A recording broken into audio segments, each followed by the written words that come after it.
आज देश में दो ऐसे गठबंधन तैयार होंगे जो 2024 के लोकसभा चुनाव के लिए आमने सामने होंगे।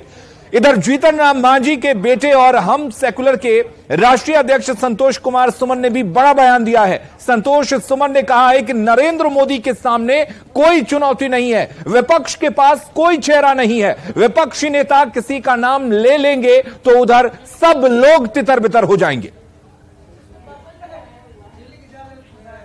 विपक्ष है कहाँ यहाँ? विपक्ष नाम की कोई चीज नहीं। विपक्ष तो कोशिश कर रहा है कि कैसे हम लड़ाई लड़ें, कैसे एकजुट हों, इसकी कोशिशें उन लोगों की तरफ से की जा रही है। लेकिन एनडीए का कुनबा बढ़ता जा रहा है और सब लोग एनडीए की तरफ आना चाहते हैं और एक लीडरशिप है नरेंद्र भाई मोदी जी का, जो हमारे यशस्वी प्रधानमंत्री हैं, और उनको सब मानता है, सब उनमें विश्वास रखता है। देश दुनिया के सभी लोग उनको मान रहे हैं, तो हम समझते हैं उनके सामने कोई खड़ा होने की साहस अभी नहीं कर पाएगा। और एकमात्र नक्षत्र नेता हैं और विपक्ष तो कोशिश बेचारा कर रहा है। उनको शुभकामना है मेरे तरफ से। और बड़ी खबर दिल्ली से आ रही है। पूर्व सीएम जीतन राम मांझी ने एनडीए और विपक्षी दलों की बैठक को लेकर बड़ा बयान दिया है। मांझी ने कहा है कि नरेंद्र मोदी जैसा विश्व में कोई दूसरा नेता नहीं है। मोदी के सम्मान में दूसरे देश के राष्ट्रीय अध्यक्ष पैर छूते हैं। विपक्षी दलों की बैठक पर मांझी ने कहा कि मेंढक की तरह विपक्षी दलों के नेताओं को तौलना मुश्किल है। कोई इधर भागेगा तो कोई उधर भागेगा। काफी मान मनोवल के बाद से केजरीवाल शामिल हो रहे हैं, तो वहीं नीतीश कुमार बिहार से पल्ला झाड़ना चाह रहे हैं। बात करते हैं बिहार के पूर्व सीएम जीतन राम मांझी से। जीतन राम मांझी जी, आप दिल्ली पहुंचे हैं, एनडीए की बैठक है शाम 5 बजे। क्या आप लोगों के मन में चल रहा है? 38 दलों का गठबंधन हो रहा है आप लोगों का, जेपी नड्डा कह रहे हैं। देखिए, जो वर्तमान परिस्थिति है, हम देखते हैं, जब हम महागठबंधन में थे उस समय भी देखते थे, तो उस समय तो हम बिहार के परिप्रेक्ष्य में देखते थे तो लगता था कि बिहार में सरकार नाम की कोई चीज ही नहीं है। और इसके लिए माननीय नीतीश कुमार जी को विधानसभा में या आप लोगों के माध्यम से या मिल करके भी बहुत बार हमने कहने का प्रयास किया, लेकिन उनके मन में कोई बात नहीं। अब क्या कहा इस पर कहेंगे तो डिटेल होगा।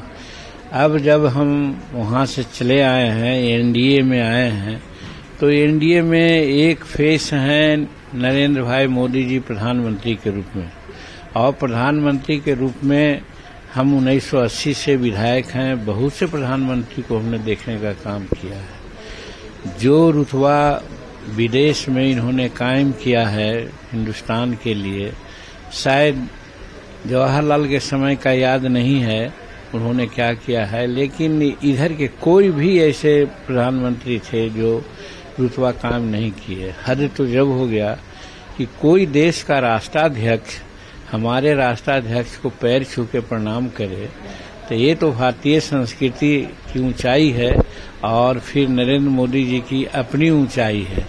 तो विपक्षी दलों को ये रास नहीं आ रहा। विपक्षी दल कह रहे हैं कि नरेंद्र मोदी की अगुवाई में लोकतंत्र की हत्या हो रही है, इसलिए सभी लोग 26 दल एकजुट हो रहे हैं बेंगलुरु में आज।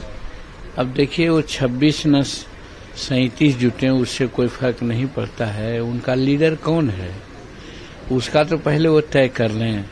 और देहात में कहावत है कि ये फ्रॉग होता है, बेंग होता है, उसको एक तराजू पर तौला नहीं जाता है। तो उसी प्रकार से वहाँ जुटने वाले लोग हैं, कभी वो भागेंगे, कभी वो भागेंगे, कभी वो भागेंगे। आप देख रहे हैं कि केजरीवाल साहब बहुत मने समझाने बुझाने या कहिए कि पैर पड़ी के बाद कांग्रेस से कुछ बात हुई अध्यादेश के बारे में, तब वो जाने को तैयार हुए, नहीं तो नहीं जा रहे थे।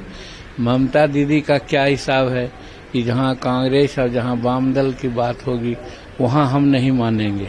तो ऐसा ही कोई एकता की बात होती है क्या? तो इसी तरह से बहुतों को बहुतों से शिकायत है, लेकिन ये बात है कि वो लोग प्रयास कर रहे हैं। लेकिन मैं समझता हूं कि वो प्रयास सिर्फ कवायद है और उसका कोई टेंजिबल रिजल्ट नहीं निकलेगा, ये मेरे समझ में बात है। नीतीश कुमार को लेकर चर्चा है, कई बार कहा जाता है कि उनको कन्वीनर बनाया जा सकता है, लेकिन अब तक इस पर फैसला नहीं हुआ है। आपको लगता है नीतीश कुमार को आगे बढ़ाया जा सकता है उधर?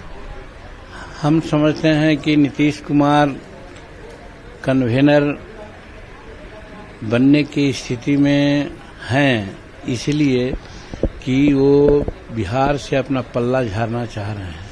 बिहार का शासन अब उनके हाथ की चीज। मांझी कह रहे हैं कि चिराग पासवान के आने से एनडीए और मजबूत होगा और उनका हम स्वागत करते हैं एनडीए में।